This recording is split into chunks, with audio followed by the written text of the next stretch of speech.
Hello friends, welcome back to my channel Karthik tele news. Friends, ఇవాళ మహిళలకు good news చెప్తూ మరొక ఇంపార్టెంట్ అప్డేట్ న్యూస్ అయితే రావడం జరిగింది. దీని గురించి మరిన్ని విషయాలు ఈ వీడియోలో తెలుసుకుందాం. ఎలక్ట్రిక్ వాహనాలు ఇక కేవలం పర్యావరణ పరిరక్షణకే పరిమితం కావడం లేదు, ఉపాధి కోసం కొత్త అవకాశాలను కూడా తెరుస్తున్నాయి. ఈ నేపథ్యంలో మహిళలను స్వయం ఉపాధి వైపు ప్రోత్సహించేందుకు రాష్ట్ర ప్రభుత్వం స్త్రీనిధి ద్వారా ప్రత్యేక రుణ పథకాన్ని అందుబాటులోకి తీసుకురానుంది. మహిళా స్వయం సహాయక సంఘాల సభ్యులు ఎలక్ట్రిక్ ఆటోలు, ద్విచక్ర వాహనాలు కొనుగోలు చేసేందుకు తక్కువ వడ్డీపై రుణాలు పొందేలా ప్రణాళిక రూపొందించారు. ప్రస్తుతం డెలివరీ సేవలు, క్యాబ్ సర్వీసులు, సరుకు రవాణా వంటి రంగాల్లో ఎలక్ట్రిక్ వాహనాలకు డిమాండ్ పెరుగుతోంది. నిర్వహణ ఖర్చు తక్కువగా ఉండటంతో సంపాదనలో ఎక్కువ భాగం ఆదా చేసుకునే అవకాశాలున్నాయి. ఇక ఈ పరిస్థితిని దృష్టిలో పెట్టుకుని మహిళలు కూడా ఈ రంగంలో అడుగు పెట్టేలా ప్రభుత్వం ప్రోత్సహిస్తోంది.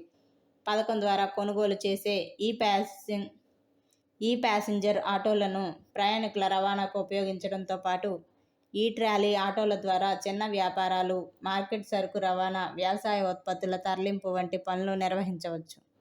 అలాగే ఎలక్ట్రిక్ ద్విచక్ర వాహనాలతో కామర్స్ డెలివరీలు, కొరియర్ సేవలు, ఫుడ్ డెలివరీ, ఫీల్డ్ విజిట్లు వంటి అనేక రంగాల్లో ఉపాధి అవకాశాలు అందుబాటులో ఉంటాయి.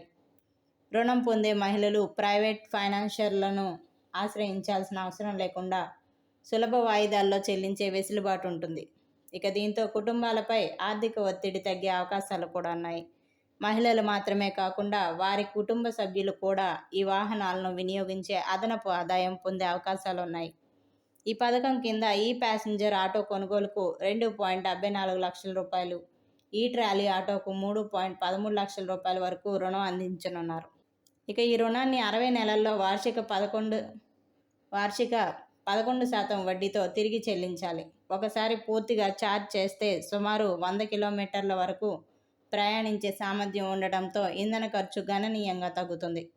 ఎలక్ట్రిక్ ద్విచక్ర వాహనం కొనుగోలుకు 1 లక్ష రూపాయల వరకు రుణం అందించనుండగా దానిని 48 నెలల్లో వాయిదాల రూపంలో చెల్లించే అవకాశం కల్పించారు. ఈ కార్యక్రమం ద్వారా మహిళల ఆదాయ మార్గాలు విస్తరించడమే కాకుండా రాష్ట్రంలో ఎలక్ట్రిక్ వాహనాల వినియోగం కూడా పెరిగే అవకాశాలున్నాయి. ఒకవైపు కార్బన్ ఉద్గారాలు తగ్గుతుండగా మరోవైపు మహిళల ఆర్థిక స్వావలంబనకు కొత్త దారి ఏర్పడుతుందని ప్రభుత్వం భావిస్తోంది. సో ఫ్రెండ్స్, ఇది అప్డేట్ న్యూస్. మరిన్ని అప్డేట్స్ కోసం ఛానల్ సబ్స్క్రైబ్ చేసుకోండి ఫ్రెండ్స్. అలాగే పక్కన ఉన్న బెల్ ఐకాన్ క్లిక్ చేసి వీలైతే ఛానల్కు లైక్ అయితే చేయండి. Thank you friends. Thanks for watching this video.